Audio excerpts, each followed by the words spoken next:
Dear ladies.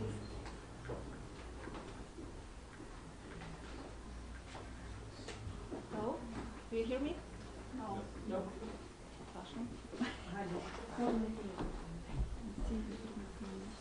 One, two. One.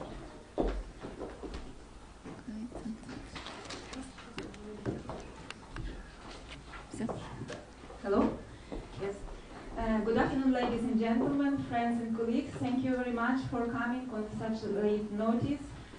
We are honored to have here a high-level Ukrainian delegation which was involved in talks on different spheres with our American partners, from Ukraine's aim to gain a just and lasting peace to security and defense cooperation, trade and innovation, and of course humanitarian issues like religious freedom and most troubling issue of abducted Ukrainian children.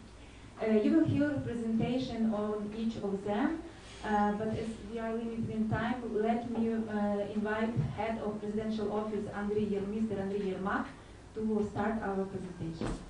Thank you. Here or okay. Yes. Okay. Hello, everybody, dear friends, and it's a big pleasure to be with you today. And we decided to meet with you in the end of our very productive 2 days in DC.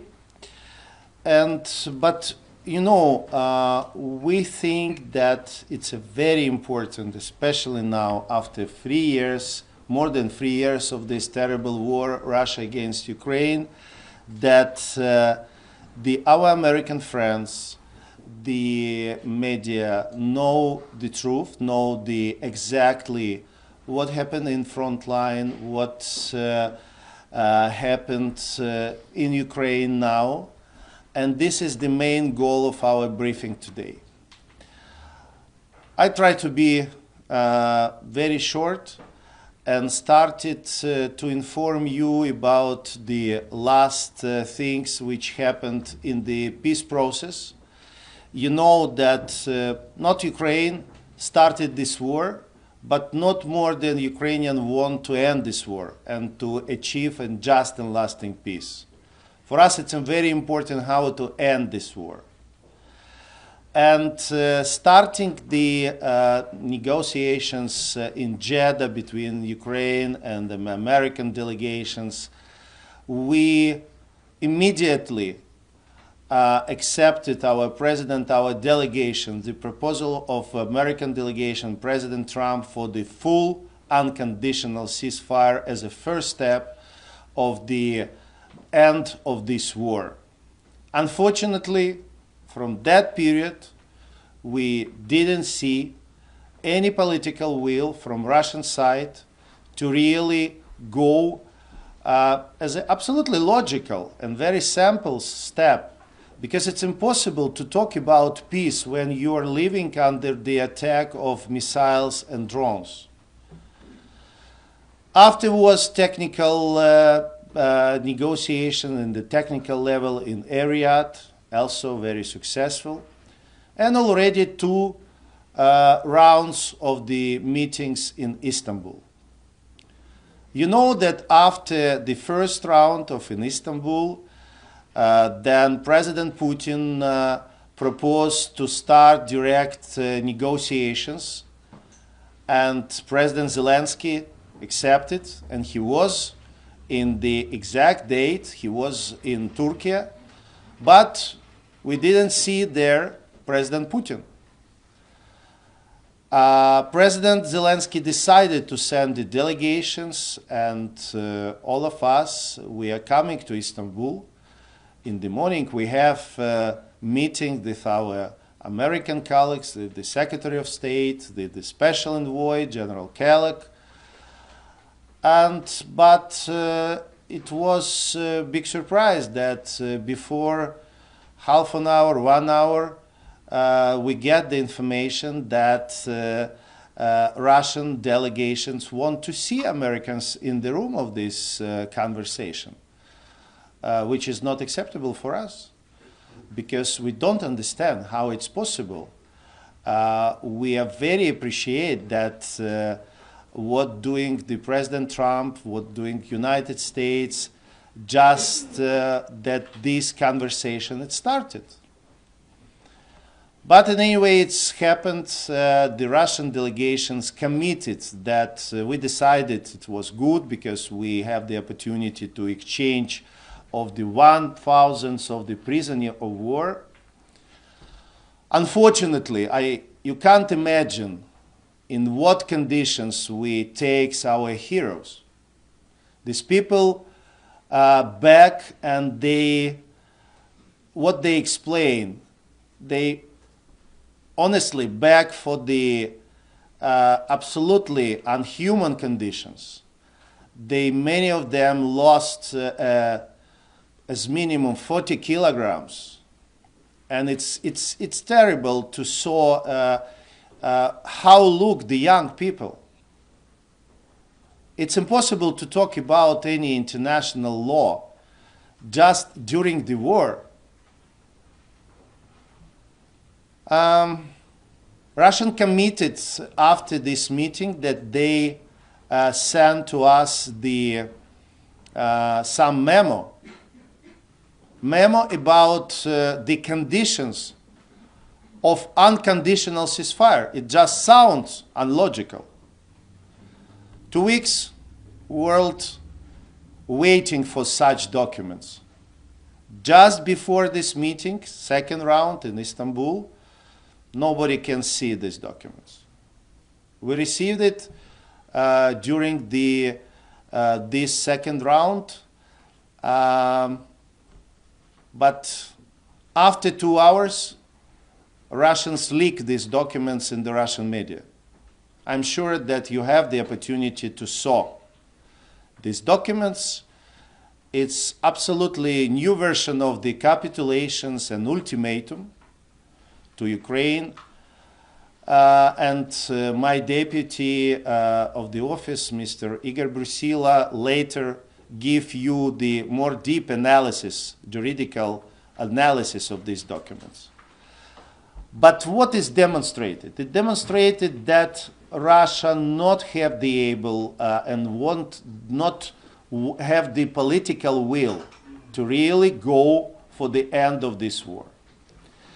And if you saw the statements of Dmitry Medvedev and other officials, they just openly said that they don't see as these negotiations and as a way to the peace. They saw as some imitation of the peace process. They still want to occupy whole Ukraine, but not able. And later you can hear from our military exactly situations in the front line. I think that it's very important now to start to speak with Russia in the languages of strength, because it's one language which this country understands. It's not mean that Ukraine closed the door to continue the negotiations, but it's necessary that Russia coming to these negotiations really with the political will. I just give you the one examples which happened in the second round of the talks in Istanbul. When our delegations presents and gave to the Russians one of the part, the list of the more than 300 deported Ukrainian children, and later you will listen about the general situation about deported Ukrainian children and just have the opportunity to see some real children, their stories. Our delegation listened such a phrase from Mr. Medinsky. He said, please don't stop, please stop this absolutely show which you make with these children. It's show for the old European woman without children. It's what necessary to know about the attitude of these people and this country just to this very, I don't know, it's very painful for us, but it's absolutely, it's about children. It's not about soldiers, it's about children. We don't stop, we will not stop to try and to make our best. And we believe that and now we have the coalition of the many countries who is help us to bring our children to home. President Zelensky started a special initiatives, bring kids back UA, and operational director of this program will explain to you what results would we have. But of course, how many things we need to do, because we are talking about thousands, unfortunately, thousands, thousands of these children. In the end of my speech, I'd like to say that definitely, again, 3 years, it's a long period of time, but believe that Ukrainian nation, Ukraine, we are living, we are continue to fighting. What happened in the last weekend demonstrated that we are strong enough, we are able to achieve just and lasting peace. We account very much for continuous support of our partners, first of all of United States. And I think the end of this war the just and lasting peace. It's a very important, not just for Ukraine, because we defend not just our freedom and independence. We defend Europe. We defend free world in our continent. And this is a very important to not lose after these more than 3 years, the faith that Ukraine able to win this war. Win, I meaning that we not pretended for any centimeters of the Russian land. We're talking about our lands. We're talking about our people. We're talking about our security. Thank you very much, and I happy that you will have the opportunity to listen all my colleagues and in details by this very important for us issue, which today we have the opportunity to make the brief in Senate. And it was very helpful and very, I think, successful. Thank you very much for your attention. Andriy, you will have opportunity to ask a question afterwards, but now I would like to invite our first speakers. It's Serhiy Boyl, First Deputy Minister of Defense of Ukraine, and Pavlo Poliza, Hero of Ukraine, Combat Commander, Colonel of Ukrainian Armed Forces, and Deputy Head, Presidential Office.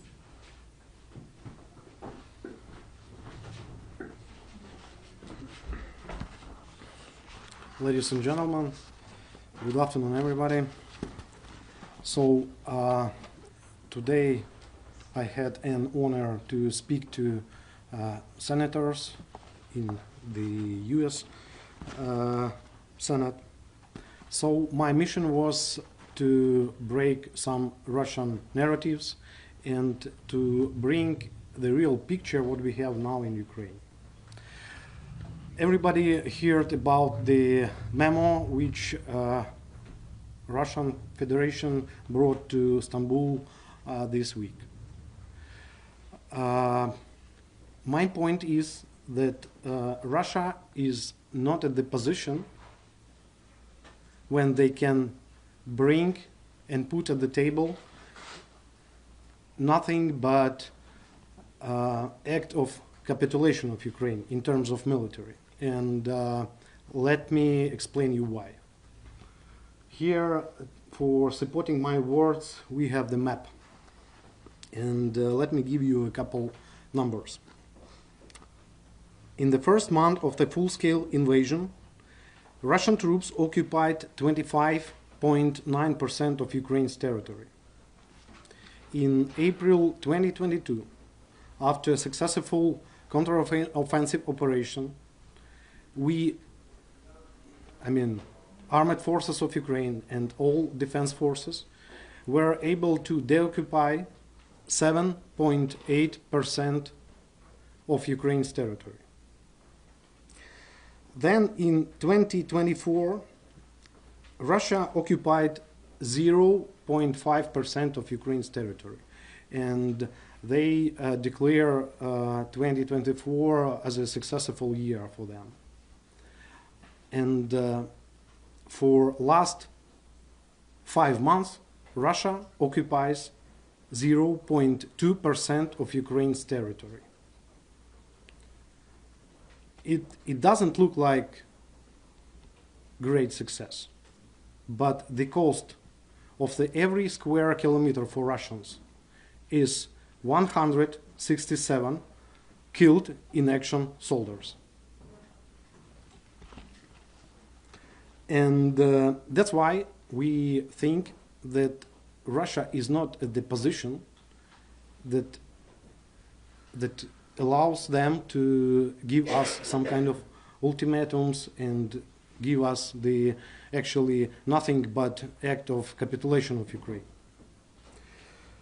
At the same time, I want to remind all of you that that was unprovoked war in Ukraine is the victim, first of all. And using this one moment, I want to say thank you for all brothers and sisters in arms which are serving now to Ukraine, to our country, and stands on the first line for our values, for our country and our freedom. And of course, I want to say thank you for to our partners, first of all, the United States and our European partners and actually all free world which support us. Thank you very much. And I think it's important to highlight that Russia, for over 3 years of full-scale invasion, didn't reach any objects that they declared at the beginning of the full-scale invasion. And you know, I'm pretty sure that if anybody asks any soldier in the area of operation, are you tired of war? Probably everyone will say yes. But the next question, are you ready to surrender? I give you 100%. Everybody will say no. But at the same time, we are ready for unconditional ceasefire. The next point of my speech today in Senate was the operation of Spiderweb. I think it's not necessary to stop it in details and look it in details, but just I want to confirm that first of all, that was the operation against legitimate military targets. We are not engaging the civil people like Russia do. And I can confirm that as a result we have 41 strategic bombers targeted. Half of them are completely destroyed, and other half of them are not operating now. And it's important, I think, let you know that we targeted 2 AWACS planes, A-50. Actually, there was the great success for our Secret Service, for all who was involved to this operation, and using this moment, I want to say thank you for them as well. Next slide, please. Here we had a video for 2 minutes about this operation. If you want, we can show you. I think there is a lot of things that you didn't saw.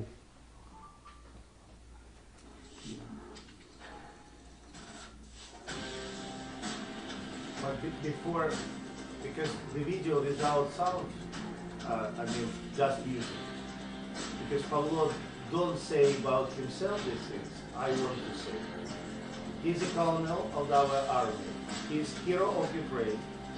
And just 5 months, he's joined our team in the office of president directly from frontline. He's a person who is defended Pokrovsk, which Russia declared that started to occupy 1 year ago. It's still controlled by Ukrainian forces.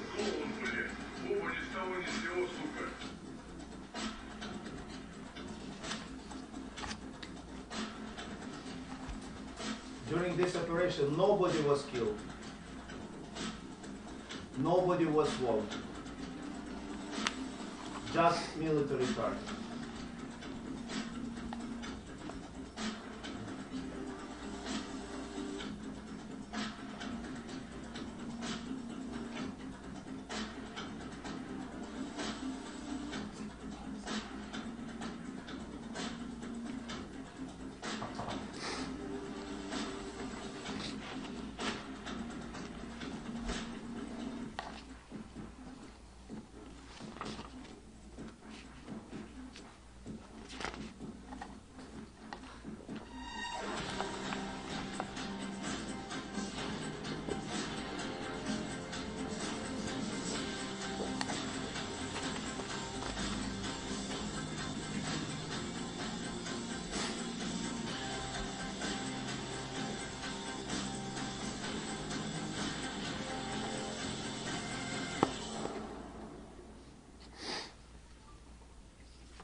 Thank you. So my third point today was about plans, but not our plans, but Russian plans. Yeah. Here we have the map, the screen. So last couple months we have a lot talks about the ceasefire, about peace agreement, and Ukraine and all our partners put their efforts to bring the ceasefire to Ukraine. Of course, you hear that Russia tries to speak about that, but without any result. So meanwhile we were speaking, they are planning how to occupy the rest territory of Ukraine. We have information from military intelligence that till the end of September, Russia plans to occupy whole Donetsk and Lugansk regions. Till the end of this year, they are planning to create a buffer zone along the Ukrainian and Russia border in Sumy and Kharkiv region. And they are planning to occupy Kherson to the end of this year as well. And it's interesting, but they have plans even for 2026. The plan for next year is to occupy the whole part of Ukraine, which is situated on the left bank of Dnipro River, and to occupy Odessa region and Mykolaiv region, to cut Ukraine's access to the Black Sea. So here you can make assessment what they think about in reality. Unfortunately, they are not speaking about peace. They are preparing for war. So this is all what I have. Thank you for your time and your attention, and I give the floor to Deputy of the Ministry of Defense of Ukraine, Serhiy Boyev, please.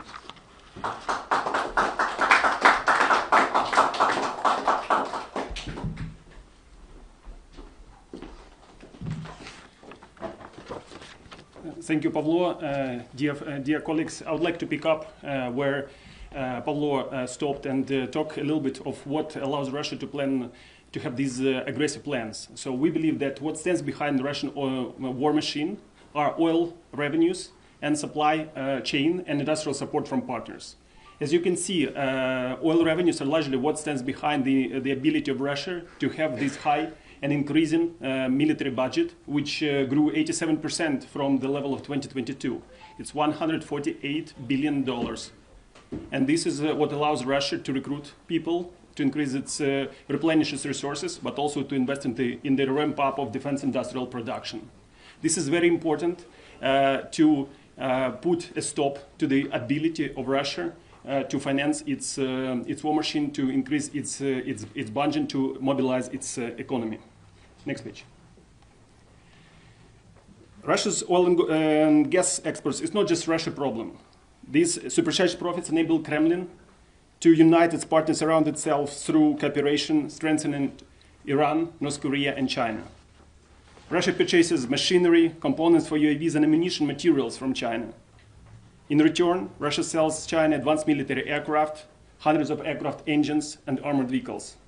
The same goes for Iran and North Korea. Moscow sends dozens of aircraft, helicopters, and advanced missile technology. Tehran and Pyongyang provide Russia with millions of artillery rounds, artillery systems, drones, and ballistic missiles. The weapons that Russia and its allies produce today is directed against Ukrainians. However, tomorrow, these weapons may make their way to other parts of the world and be used against the soldiers from the US or from one of the militaries of our partners. Next page.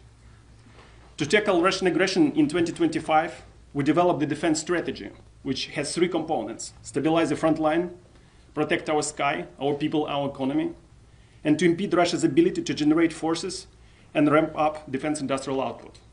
As has been mentioned in the previous speech, we largely stabilize the front line, and we have been quite effective to strike Russia deep in the rear, and you have seen the video proof of that.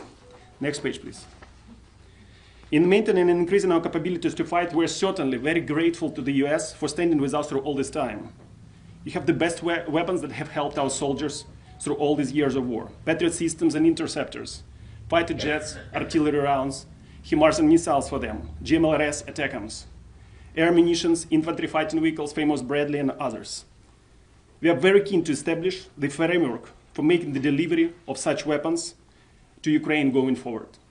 Next page, please. We also want to deepen our partnership with leading US defense companies such as Raytheon, Lockheed Martin, Northrop Grumman, D&M, General Dynamics, BAE System. Our military is the biggest in Europe and has been the most active user and customer of the US weapons. We believe that US companies will find such partnerships valuable in increasing production of critical weapons that would keep all of us safer. Next page. Ukraine has developed a resilient and highly innovative defense industry, which we believe would make a good partner to US companies. When I joined the Ministry for Strategic Industries, which was responsible for defense industry development back in 2023, the industry, as you can see, was just $1 billion. Together we talk about $35 billion of capacity. 1/3 of this is drones. We are the world's #1 drone producer. Our capacity is more than 10 million drones, what we can produce of all different types. Drones are taking over the artillery as the main lethality weapon at the battlefield.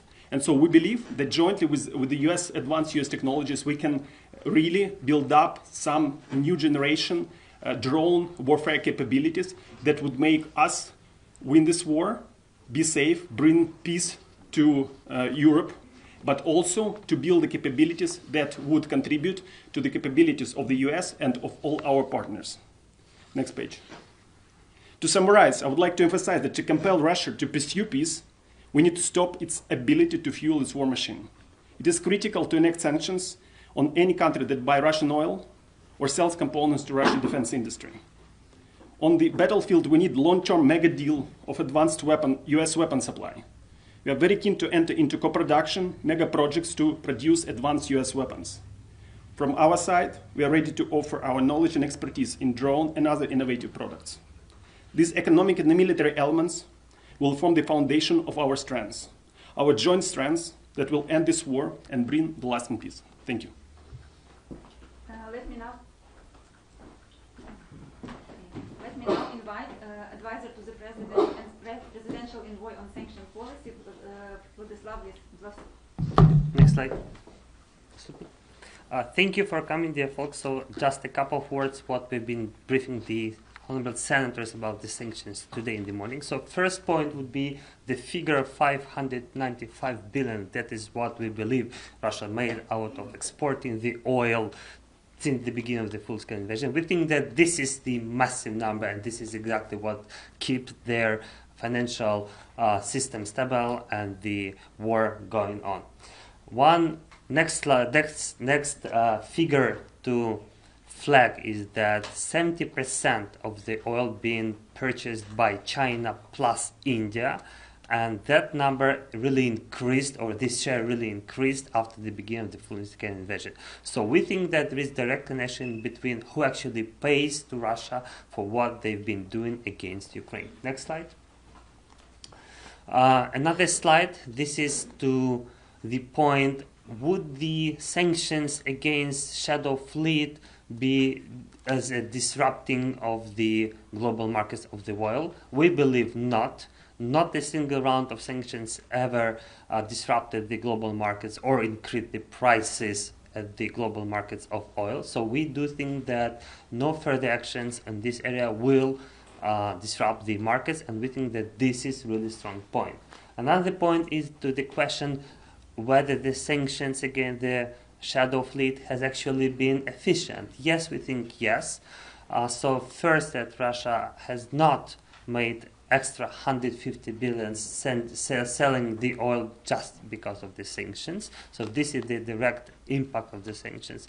And second is the vessels which been designated by the US government. This is total 211 vessels. Not more than 36% of them are actually operational after that, but still 36% of the operational vessel. This is also the figure which we do not like. Next slide. This is to compare the efficiency of the sanctions. So we think that the US sanctions against Russian Shadow Fleet have proved them to be the most efficient sanctions, again for the same reasons. The only not good situation is that at this moment the US has sanctioned less vessels as any other sanctioned countries, sanctioned coalition countries. And this is also to remember that there is a clear crossing between the Iranian Shadow Fleet and Russian Shadow Fleet. So at least 87 vessels are exactly the same, helping to carry around both Iranian oil and Russian oil. Next slide. So should the introduced Lindsey Graham's bill be adopted, what that will lead to? Our modest estimation is that that will deny Russia from getting extra 60 billion euros revenues of oil exports by the end of this year. This is to remind, this is exactly the same number how much the Russians sent or spent on waging the war for a year. So this is equal to 1 year war budget. And we also remember that there is still the LNG being purchased by European Union from Russia, and we think that the US exporters could easily substitute that. So this concludes our presentation. We believe that we have to impose more sanctions against Russia, and we have to say that the sanctions been working effectively, and we think that the more sanctions will also create very correct impact against Russian economy. Thank you so much. Let me now invite Daria Zarivna, Operations Director of President Zelensky Bring Kids Back UA initiative. Thank you very much. Distinguished colleagues, ladies and gentlemen, I'm humbled and honored to be here, but my reason is tragic. Russians are stealing Ukrainian children. I'm representing here the Bring Kids Back UA, an initiative launched by President Zelensky in 2023, which aims to return all the illegally deported and forcibly transferred Ukrainian children and unites the efforts of Ukrainian government, civil society and international partners to return those children and to support them with a proper reintegration and rehabilitation program. I want to start by sharing the story of Ilya from Mariupol. Please switch on the video. My name is Ilya. I am 11 years old, but at that time I was 9. I live in Mariupol with my mom and brother. Well, lived before the war. Everything was great. I had a great mom, a great school, friends, and my home. Overall, my city was great. And then it exploded. Well, and I was hit here, and my mom in the forehead got hit. I realized my mom died when this neighbor came up to her and measured her pulse. I stayed in that house with the neighbor for some time, but then one day these Russian soldiers came and said like evacuation. I was in Donetsk for a month. They performed various surgeries and procedures on me. The very first surgery was removing the shrapnel. Well, it wasn't easy since it was without anesthesia.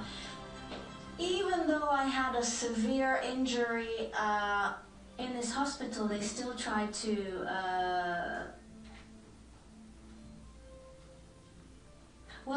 to make it a tool of sorts, like propaganda. They taught Russian language, well, writing, and once my doctor came up to me and said that now you'll say not glory to Ukraine, but glory to Ukraine as part of Russia. Maybe it was another way to brainwash, but I won't be taken just like that. And then when the connection was interrupted, there was no electricity. My son from Austria found a video for me around the Russian Federation where Ilusha ended up in a hospital, the trauma center of the city of Donetsk, and I understood that Ilusha needed to be freed from Donetsk. And then I already started to dream about how it would be, and I started knocking. And thank God I was helped to do it. He was in such a state. Understand, he had a school, he had a home, he had mother, and that's it. He lost all his childhood. He was withdrawn. He was frightened by noise. He was frightened by sirens. He had no memory. He only remembered the moments he went through with his mother in Mariupol. They didn't just kill my mom. Well, they literally did not give a chance not only to her, but to all the people in Mariupol any chance to survive.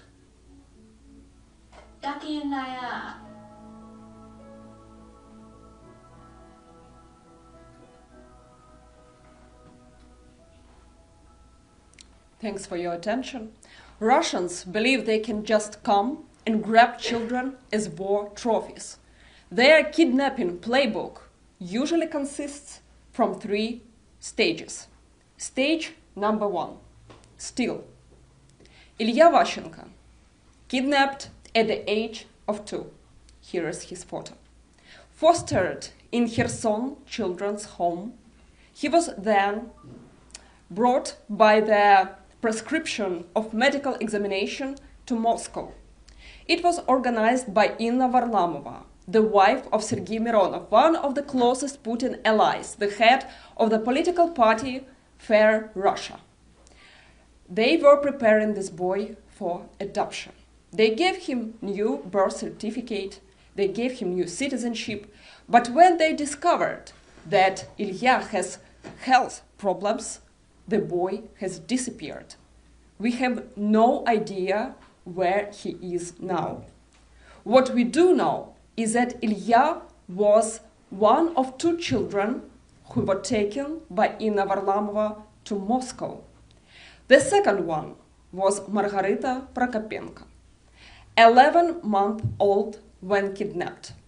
And here it goes, here it comes.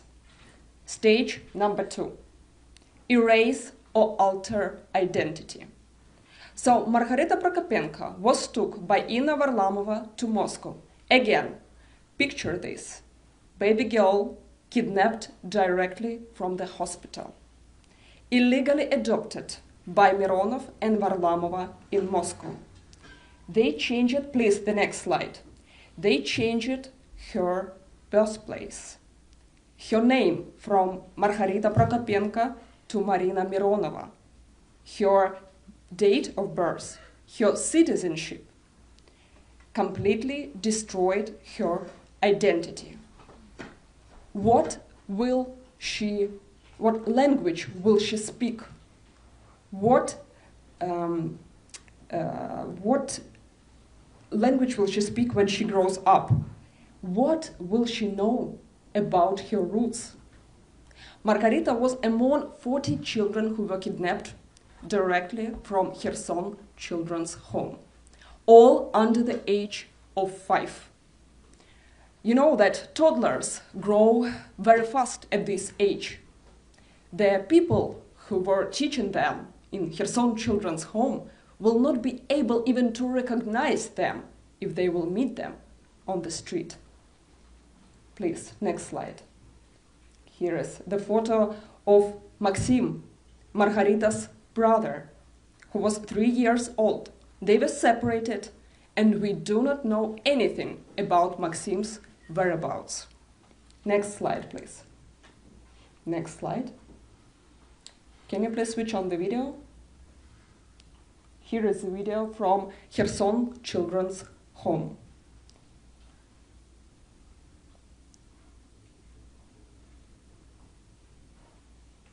And here you see the footage of Russians stealing these children from Kherson Children's Home and putting them in the cars and buses. 744,000 Ukrainian children. That is the number which was proudly announced by Maria Lvova-Belova, Putin Child Rights Commissioner.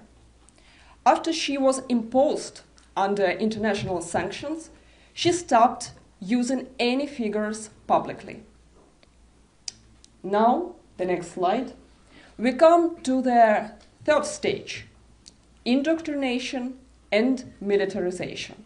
Next slide, please. Two names, Dmitro Kotov, born in Crimea, Ivan Shifman, born in Donetsk region, both in their mid-teens when Russia invaded, both Ukrainians, both brainwashed through patriotic youth organizations, like Young Army, which is openly, by the way, functioning under the Russian Ministry of Defense. Both forever 19. Both killed at the start of the full-scale invasion. Both Ukrainians fighting against their own people and killed at the battlefield. Next slide, please. Human rights organizations estimate around 1.6 million Ukrainian children who are staying at the territories under Russian control. This figure includes both deported children, forcibly transferred, and the ones who are living at the temporarily occupied territories. Russia conducts massive brainwashing on them. These children have been constantly indoctrinized and militarized. At the age of 14, they get forcibly granted Russian citizenship. And at the age of 18, they forcibly have to be drafted to the Russian military forces and obliged to fight against their own people or face punishment. Other case or other option is the story of Alexander Yakushenko. Alexander Yakushenko was fostered in the family in Krasnodar region and separated with his sister. He wanted to return to Ukraine and he asked to return him. But Russians never let him go. And he committed suicide. In his last note, he noted, "Nobody wants me here." We've managed to know about Sasha's story, but Russia trying to hide the information about the whole children.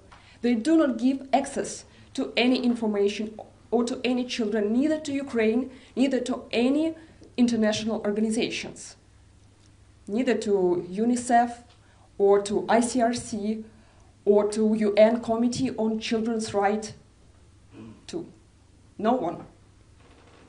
Next slide, please. Ladies and gentlemen, we are deeply grateful that his negotiation team showing lots of attention and interest to this topic. And the President of the United States has publicly stated that this question touches his heart and he wants to return these children. We deeply value the bipartisan support in this issue, and we thank to the authors of the recent resolution on children and to everyone who supported this resolution. And of course, we understand that given the magnitude of the issue, we may need a new internationally recognized mechanism for the return of these children. That one that could facilitate the unconditional, large-scale return of the Ukrainian children. I think that we all should align here that children cannot be exchanged for territories or objects or any political concessions. As a part of confidence-building measures, Ukraine has gave to Russia the list of 339 Ukrainian children.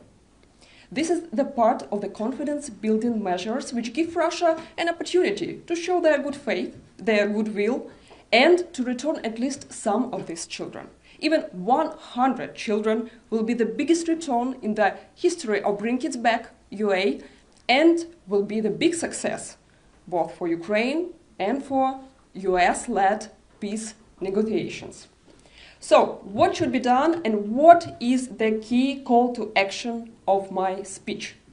First of all, we ask to put more pressure on Russia and to put more sanctions as a part of legislation to punish Putin's terrorist state. Second, we ask to insist for the return for at least some of these children as a part of confidence-building measures in negotiations. We think that US diplomacy can be essential for breaking this deadlock.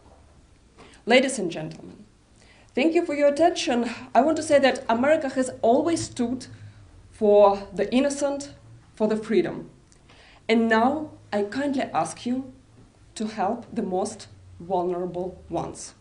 Please help us bring kids back to Ukraine. Thank you for your attention.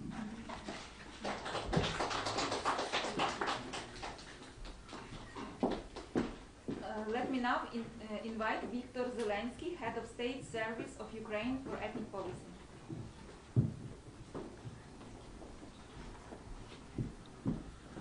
Ladies and gentlemen, I'm speaking about religious freedom and religious persecution in Ukraine.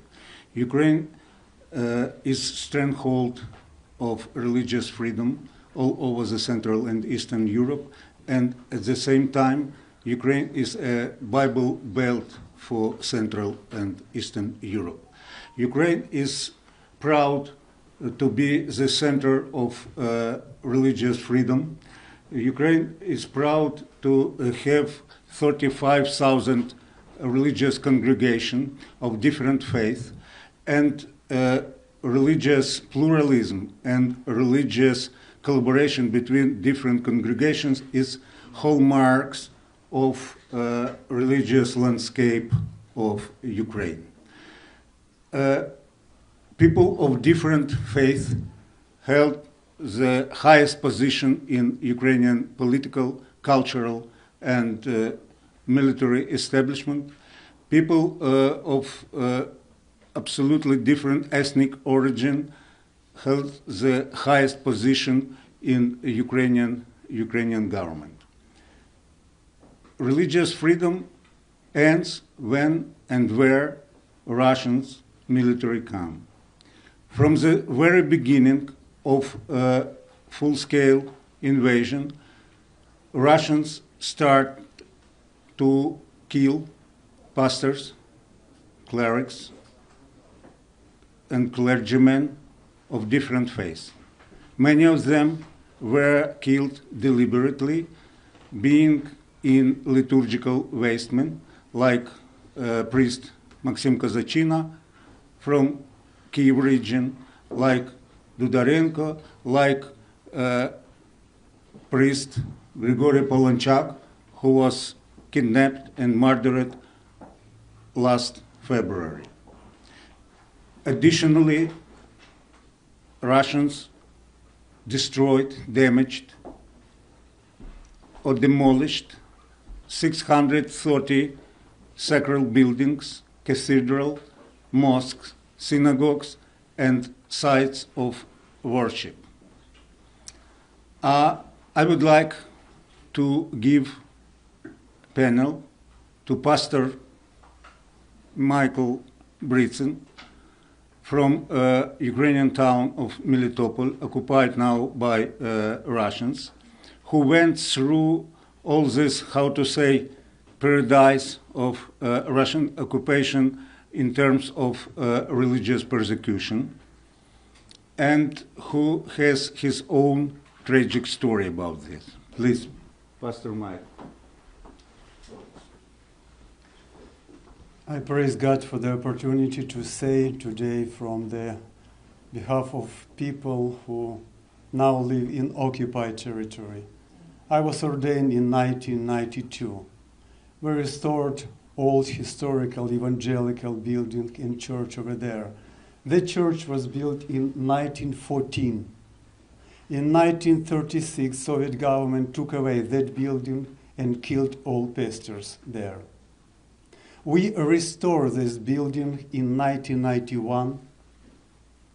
We opened the door and we enjoyed 30 years of religious freedom in Ukraine. But in 2022, Russian occupied our city. A big church became a church on occupied territory. It was really difficult to survive first days and first weeks of occupation.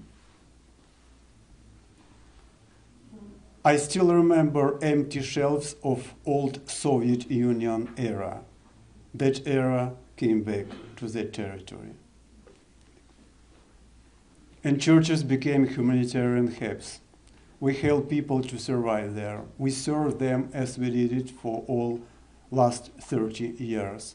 But all what we did was against Russian propaganda. So they try to buy us as the pastors, then threaten us, then they try to arrest us, and then deported us from that territory. Next slide. Next slide. September 11th, 2022. During worship service, 20 armed Russian soldiers came to our worship service. They blocked people in sanctuary, they fingerprint everybody, they put documents, photos, addresses. They interrogated my colleague ministers, they interrogated me separately. They banned our church, they seized our building, and they cut cross, they put these portraits on our church, and they make the Ministry of Cultural from our church building. They praise Putin on the stage where we used to praise God. Next. They cut another cross of Pentecostal church and put old Soviet car instead. This is the level of their cultural, and I'm sure to make statement that Pushkin, Dostoevsky, and ballet doesn't make people more cultural. God, the Creator, makes people more cultural when we reflect His creativity and His harmony. Next. Now I work in Mission Eurasia. I live in Ukraine, I have a lot of contacts, and we make special report, Face Under Russia Terror, which give you a lot of analytics and information and statistics about killed people and banned organization. A lot of people really were killed, and I have my database of all killed priests and pastors. And there is no chaplains or those who was mobilized and have military duty. No, it's completely 100% civilian people. Just 2 days ago, this list, it's for one more person. Olga, the choir director in Zaporozhye area of Orthodox Church, were killed by missile. And I thank you for your attention to our delegation, to our stories, and I would pray for you, in order you, like a preacher from old Bible texts, choose one and make sermon in order to build up their people. I will pray for you in order from all events you will choose the events and make the news in order to build up your society. May God bless you. And our final presentation is from Yulia Svirodenko, Minister of Economy of Ukraine, First Deputy Prime Minister.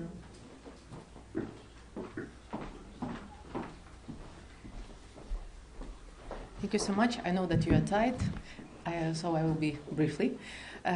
One of the topics that we discussed during these last 2 days in Washington, it was how to make the operational fund that have been settled with our U.S. partner, U.S.-Ukraine Investment Fund, aimed to invest in critical raw materials projects. And I just want to remind you that Ukraine is going to make our own contribution from the revenues goes from royalty payments, license fees, and it's very important that we create a legal framework that allows U.S. partner to contribute both with financial investment and also defense assistance. So it's something that allows us to get a new assistance through this fund. If then I would want to show you the map on the critical raw materials. I hope that it will be useful for you. You might see that Ukraine possesses one of the largest critical raw materials resources based in Europe, and it makes strategically important for such sectors like defense, like electric mobiles, green transition. And you might look at the estimated reserves that we have and potential reserves.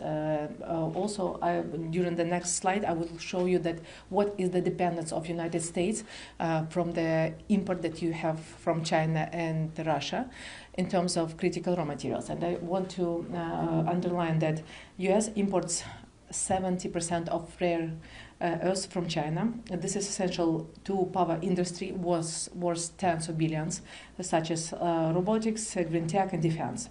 So now China is restricting its export, and I think it's time for Ukraine to step in. We have two largest deposits of rare earth elements, one in the central of Ukraine and another one at the east. So if you look at the graphite, and you might see that right now imports over 90% of its processed graphite from China. And Ukraine also has one of the biggest reserves in Europe, over 330 million tons. And we already have operating sites and other projects that are already ready for implementation. And the same, I think titanium is extremely important both for Ukraine and for the United States, as titanium used in defense industry, in aerospace industry. And China and Russia dominate the global titanium market, especially in powder-grade titanium.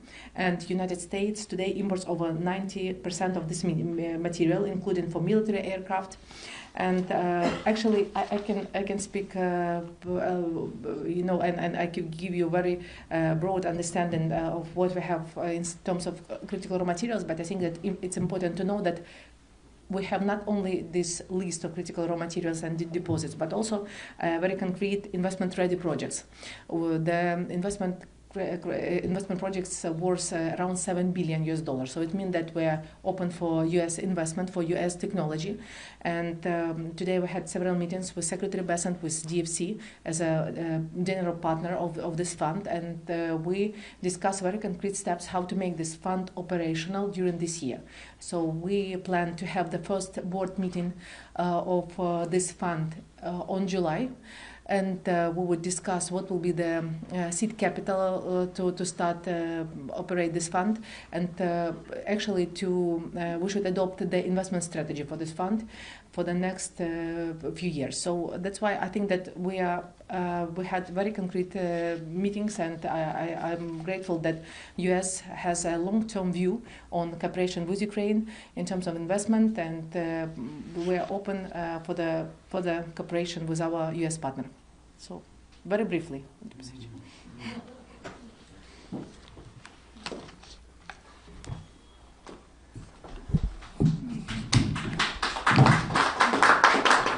Hey guys, we have time maybe for 2-3 questions. So, I would like to start with Fox first. Yeah.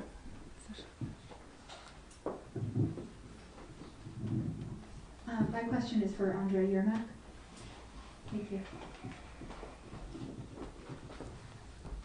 Thanks for doing this. Today marks the first time the U.S. Defense Secretary has not attended the Ukraine Defense Contact Group in more than 3 years since the group has begun. What message does Ukraine take away from that? And my second question is, what weapons does Ukraine need most from the United States right now?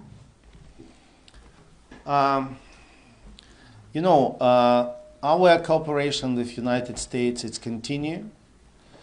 Honestly, I don't know all details about non-presence of the Secretary of Defense today in the Rammstein group. But what I definitely know that, as I said, that our cooperation is continue. We are discussed the next steps, and just during these 2 days we have the opportunity to talk, and in White House, in the State Department, and in the Hills. What about what we need? It's maybe most right to ask these questions. Pavlo, if you can join to me. But what I can say from my side, what is the most important for us, what President Zelensky mentioned in all his speech, we need more air defense. It's still a very big problem for us because we can't protect our city, and in a difference, as I said in my speech, in a difference of the Russians, we are work for against the especially military objects. Unfortunately, Russia continue attack our civilians, and the pictures which you can see in the news, it's absolutely a reality of our everyday, every night. Just yesterday it was in Sumy, several people was killed. And we exactly know that this is not because it's mistakenly took in some place. You remember what happened in the children's hospital Ahmadit in Kiev. And we exactly know they hit it directly to hospital in which we have the children with the cancer disease. Maybe you want to add something about shortly about what military we are exactly. Yeah, okay, I'll try. Please have the mic. Yeah, please. Thank you, sir. Okay, I'll try. So, agree. Our first priority is air defense systems and the ammunition and rockets for air defense. First of all, to protect our territory, our cities, and our objects of critical infrastructure from the sky. And of course, we still need to keep our platforms. I mean, which we get from our partners, operational. So we need some parts to maintain, to sustain them, and of course, it's artillery rounds. In general, that's all. Thank you. One more question. Okay, Jennifer. Okay. Thank you, Jennifer Hansorsian. My question is also for Mr. Yermak. As you probably saw, sir, President Trump put out a statement about his call with President Putin, saying he had been warned there'll be retaliation, but it didn't seem he dissuaded him from trying to retaliate for Operation Spiderweb. Are you concerned that Trump's posts and comments are undercutting efforts to get to a peace? What did they tell you about negotiation next steps? And did they express any concerns about Operation Spiderweb? Look, first of all, I saw in the last tweet of President Trump about his support of the bill in the more active steps from Congress, which can give the President Trump additional instruments to go forward of the peace process. As I said in my speech, we are very appreciate that nevertheless of the lot of circumstances, President Trump continued to work and continued to demonstrate that he really want to end this war. In this way, it's not a simple way, and it's necessary that really Russia will start to demonstrate the political will. You know that the president sent us, our president sent us to Jeddah to the first round of the meetings with the American delegations. He asked me and the members of delegation that we need to back with two decisions. First, we need to take off any questions to Ukraine. We need to be in the position then for Ukraine, for our position, will be zero questions. That no, we are victim of aggression, but we are demonstrated, we are clear, we are constructive, and we are do everything and all the best to stop this war and to achieve the just and lasting peace. And the second, it was to beg for the delivery of the weapons and to exchange of the intelligence informations. I'm happy that our delegation back with both two results.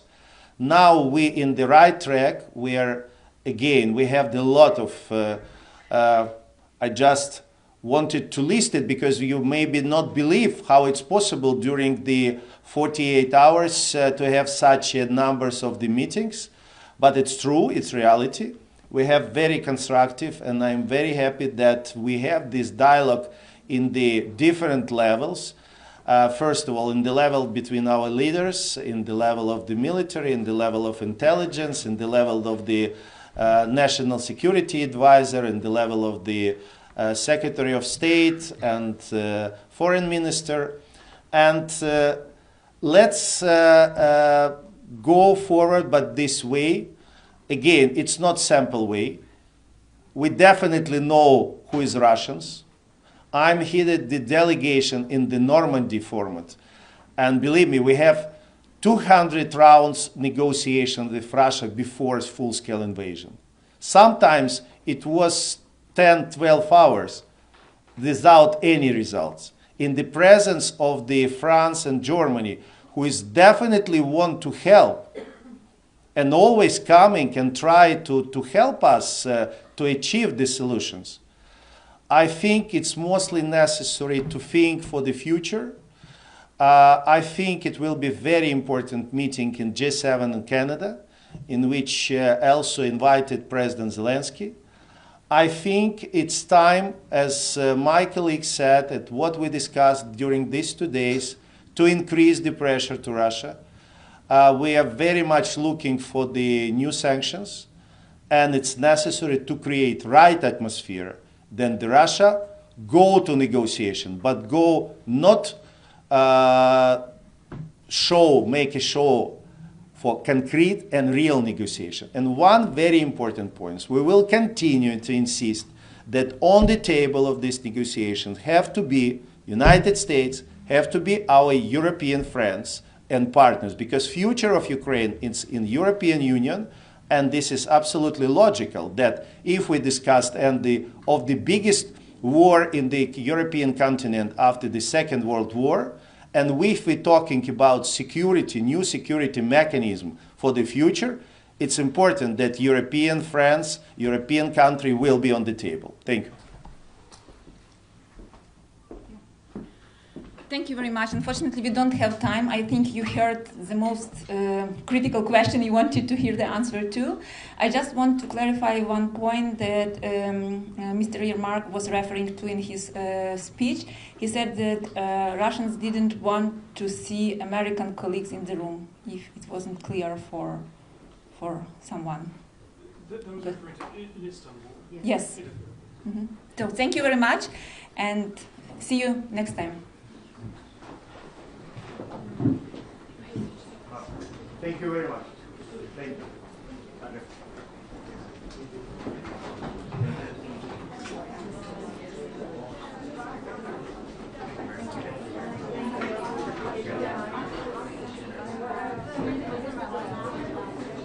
Thank you.